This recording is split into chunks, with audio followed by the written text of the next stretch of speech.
Hi YouTubers, my name is Meghna and thank you so much for being on my channel today. Today I have a question for you. What are you not starting in your life today for the fear of failure? You see, my name is Meghna. I work with people as a life coach and I've had the privilege of actually living in 15 different cities so far, spread between 6 countries across 2 continents. So suffice to say that I know a thing or two about starting over. And what I was thinking about was what advice I would give my younger self. And I thought it would be a great idea to share this with all of you on this video. So are you ready? So advice number 1 to my younger self, follow your bliss. This was one of the very first things that I had to learn in my life.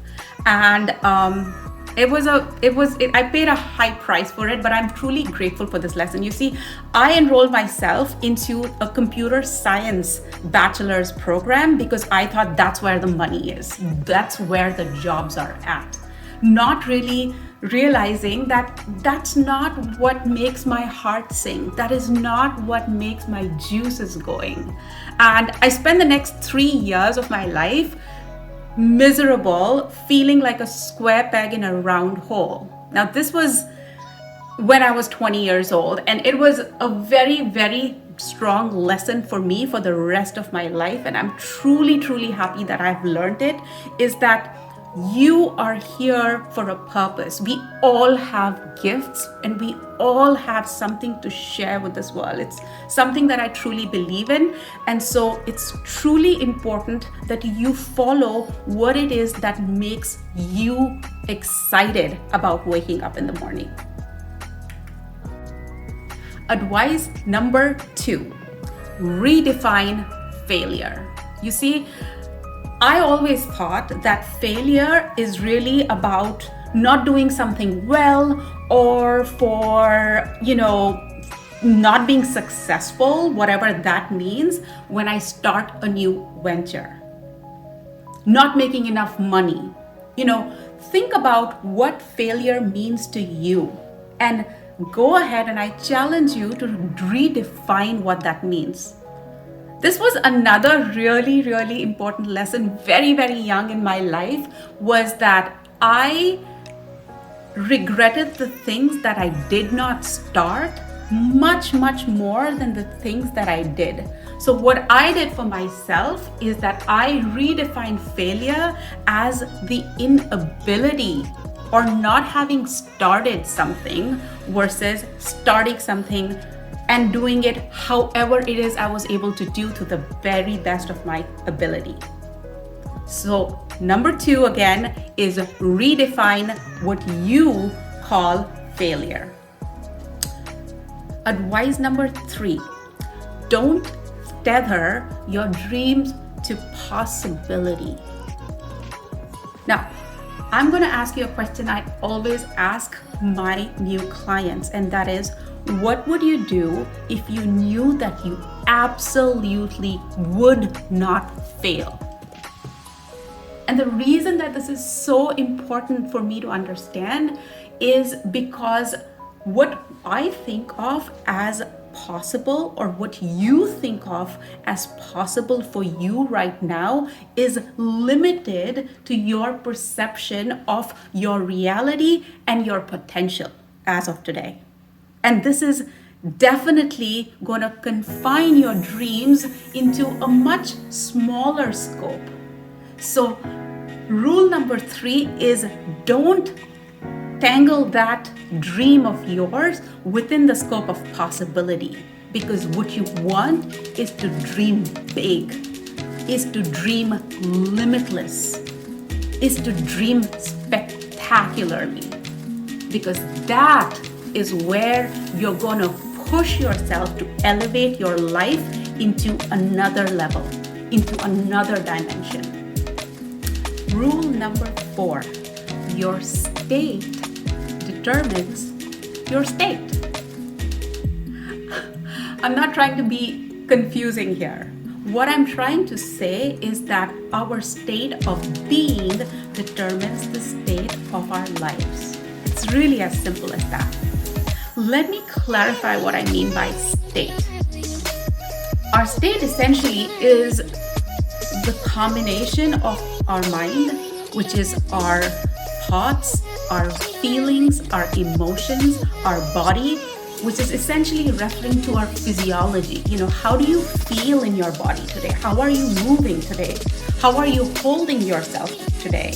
What is your posture saying about you? As well as the language that we are using constantly. What are we saying about our past? What are we telling others about our future? What are you telling yourself about your life? See, all of these things are so important because they come into effect to the life that we are attracting into ourselves, to the circumstances that we are manifesting at this point.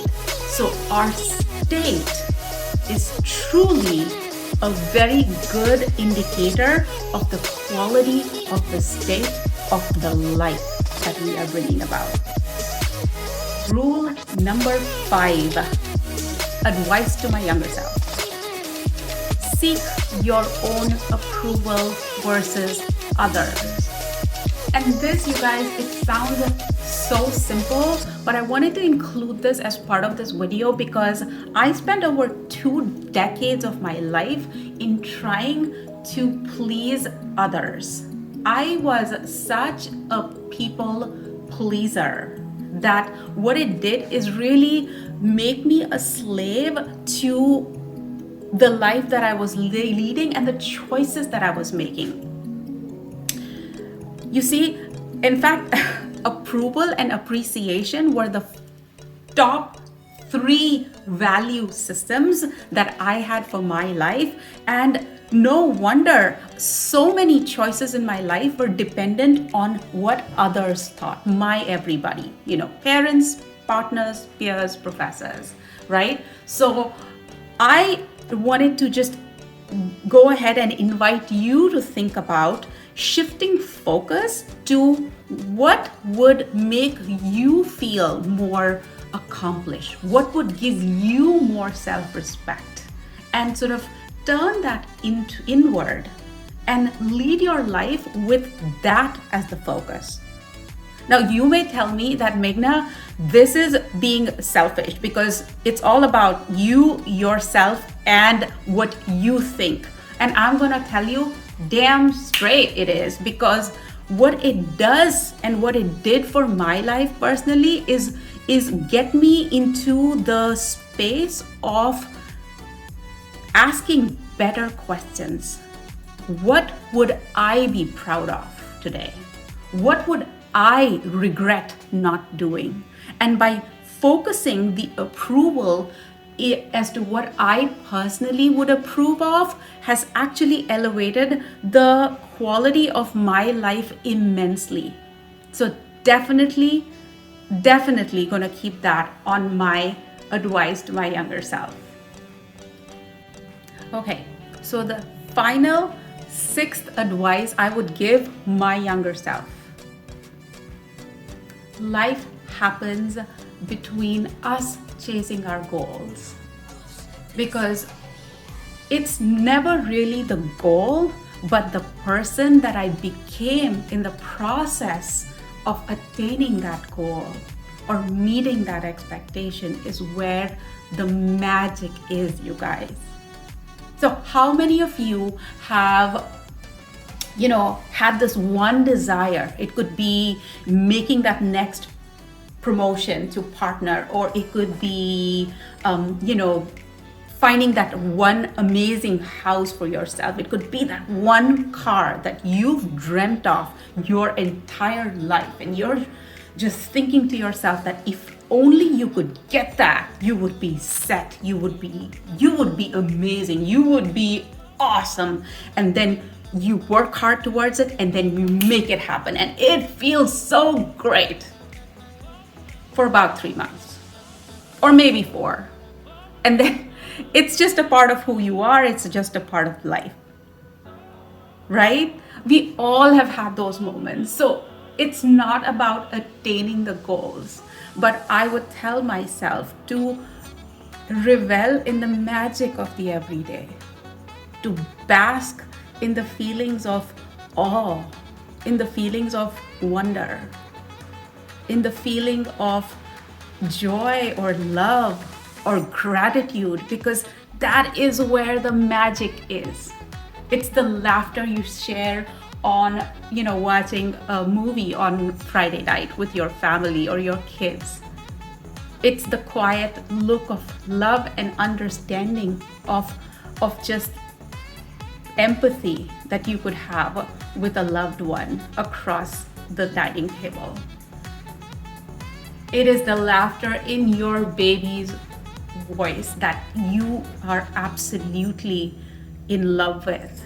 Those moments are where the magic is. So I would absolutely invite you to just bask in the glory of the present moment, because this moment is everything. I hope that this video has inspired you to take some action and start that one thing that you've been putting off. And if you did, then please do like and subscribe. This is Meghna Mohan signing off and thanking you for the gift of your time.